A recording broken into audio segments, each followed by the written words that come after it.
And that's the problem of poor economic thinking.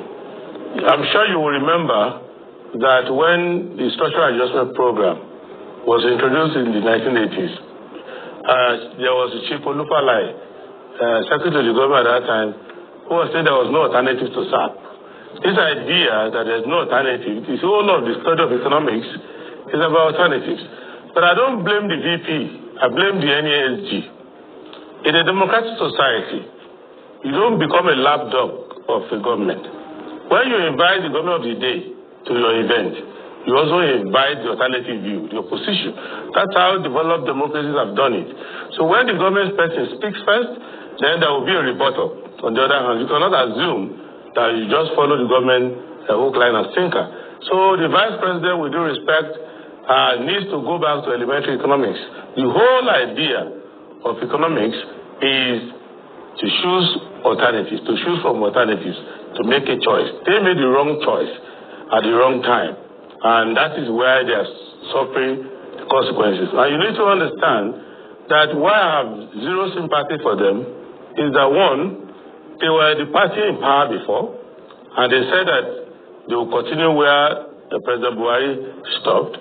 Secondly, they said that they understood the problems at hand. The president said, don't sympathize with me, don't pity me, I know what I'm getting involved in. Thirdly, the problems that they say they are solving were caused by them.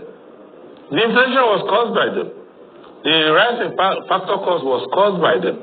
And the mischief, which they said they were going to solve, which was the subsidy, they've not even touched it on the surface. So these are their own crises. It's just like someone coming to the China shop with a bull and later says he's doing remedial operation there. You will cause the damage. So nobody should tell me that there's no alternative. I can give you 5 good alternatives. It's easier to talk if you don't think. But if you think, you will think thoroughly before you talk. And when you talk is what you will work. So they have not been thinking. And I'm not saying this just to be funny with them. Emilokan, it is my turn. It's not an economic philosophy. So, and the essence of coming is to tell us what you want to do. Dodging debates is not an economic policy. Bala, Blue, Bulaba, all of those babbling, it's not an economic debate. So they did not articulate what they wanted to do.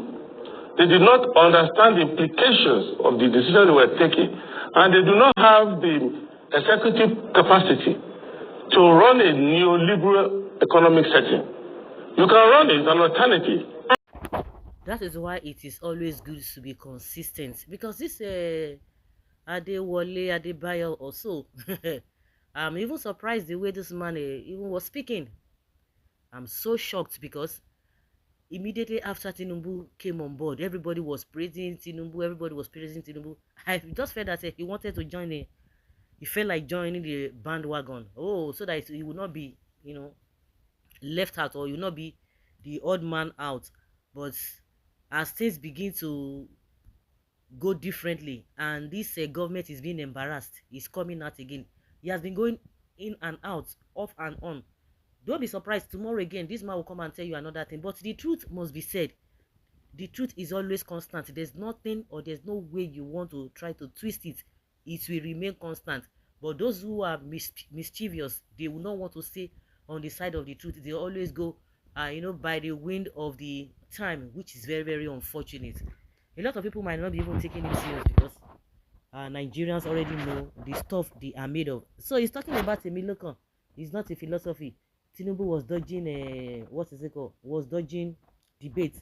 I remember when they said, subsidy is gone, everybody was praising this and this and that. Me, I knew, though I'm not an expert, but me, I knew that whatever a politician tells you, it is, don't just take everything hook, line, and sinker, because whatever decision they are taking, know that 99% of the dividends or the benefit or the gain of that policy they are taking is going to be for them.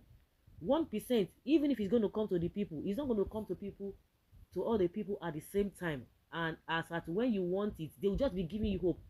Just like they are still giving you hope now that everything is going to be fine. It's a lie. Even the same Shetima who was talking about 17 months, that all the policies Tinubu was taking, or they were taking together from the beginning of their administration, that in 17 months time, they are Nigerians to begin to see the results. Now, he said they don't have option, they don't even know what to do. But people are asking, when they were building your residence for you, your official residence for you, nobody, you didn't give timeline. It was just done. People complain about that money being budgeted for that project. They didn't even answer anybody. Before you could say Jack Robinson, they just did it. That that one was shouting. I was just looking at all of them. Hey, they were praising themselves. Now, Akpabio told us that after 7 years, that all these things will be a thing of the past. Tinubu's wife, Remi Tinubu, is telling you that after 2 years, you begin to see the dividends of a democracy, or the dividends of these policies they have taken. They don't know what they are talking about. They don't know what they are doing. It's just unfortunate that when people are not in government, not that they don't know what to do, but because if anything is not going to be to their favor, they will not take such decisions.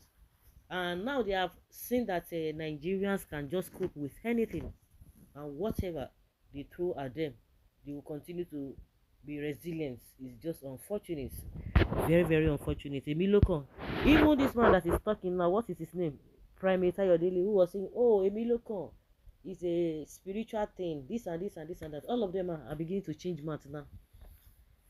They are beginning to change mouth. It's unfortunate. Well, for me, for the first time, Adebayo is making immeasurable and priceless sense. Of course, people know that he is not a stable person. It seems we have outsourced our capacity to think as a nation. Chief Adebayo Adewale is a brilliant man and very practical in nature.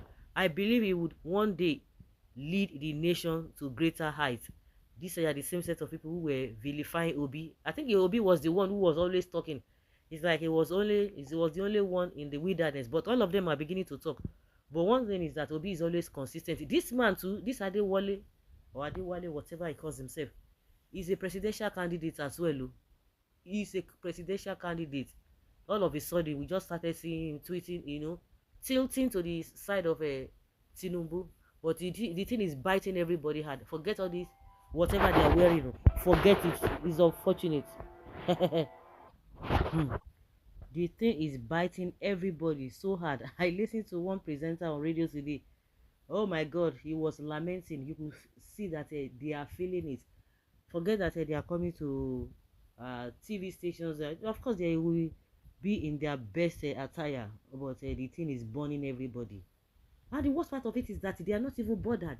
The same set of people that say they will continue from where Buhari stopped, they are not telling us that the economy that they inherited, a bad economy from Buhari, and you said you are going to continue from there because Tinubu will be dodging debates, dodging all manner of interviews, because he would have been able to explain, because this is what I meant when I say I will continue in this whole place. Okay, in this area things are not moving well, we can do better. No explanation, but he just said he will continue for where Buhari stops. That means it's just a general statement which covers everything. Now they are telling us that everything is not that he didn't inherit a healthy economy from Buhari. And some people are saying that Buhari set a trap for Tinubu. No, he didn't set a trap for Tinubu, because Buhari would have removed the first subsidy. They have been removing it gradually, but he just felt that he didn't want to do that. And Tinubu, Oshaya Gbangba, he chest down. You know, he's talking to do. And everybody was hailing him. If you are still listening to me, believe anything the government says. Believe them at your own risk. Believe them at your own risk. I am able to say it, whatever policies they are making, understand that is going to benefit them. If not 70 or 80 or 90%, yeah, they are going to benefit from it. Which of course, they are not feeling the heat. You and I are the ones feeling the heat, but they are telling you to wait. Okay, let them continue. Well, this man needs to be in government. Forget it. This is so apt. They are not even running government, but running business. Yeah, they are running business. Tinubu and co running business. Tinubu is going gallivanting from one country to another, all in the name of vacation. Continue. Emilokan is not an economic philosophy. Neither is dodging a debate. Emilokan is an economic policy. Impressive. It's not an economic policy. An impressive analysis. Well, he's one of the 3 presidential candidates in 2023 that explicitly said they don't remove a subsidy and ensure the refineries work. No, those who say they are going to remove subsidy, they are going to put a lot of things in place. You can't say you want to remove, you can't be removing subsidy when you are not in government now. You will enter there, you will see what and what, you see the template. It ought to be removed, what and what needed to be done. But you are going to cushion the effect. When you say you are going to remove subsidy, you are talking about a corruption that is existing in that sector. Then you'll be able to give it back to the society. But somebody has not even entered this thing. So for somebody to now be telling us that Tinubu inherited a bad economy, why didn't he study it? Meaning that he knew what he was going in. That was why he made a first statement on his inaugural inauguration day. So who are you? What are you telling us? I agree with your submission on this, the last, and we can't even get people like this to be our leader. Na lie, na lie. Forget them.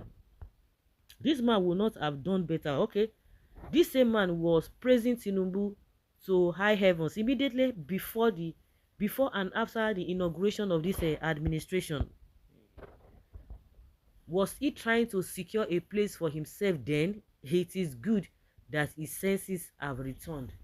When they give him appointment, he will not be saying anything again. That's why that man they call a Bismarck, Rwanda, an economist, analyst, or expert. I don't listen to him. They were able to shut him up during Buhari's time. They just gave him an appointment. This man was always talking. Even for some time now, I've not even been hearing anything from him. All this economic analysis. But as soon as he was given an appointment under Buhari's government, he didn't say anything again. It was as if he was being locked up in a place, or he was imprisoned. After Buhari's tenure, he started talking again. But for some time now, we have not been hearing. Maybe they're still going to give him another appointment, or they are planning to give him appointments. That's why he's keeping quiet. Don't be surprised. Don't be surprised at all. So guys, let's say your opinion and have your take on this.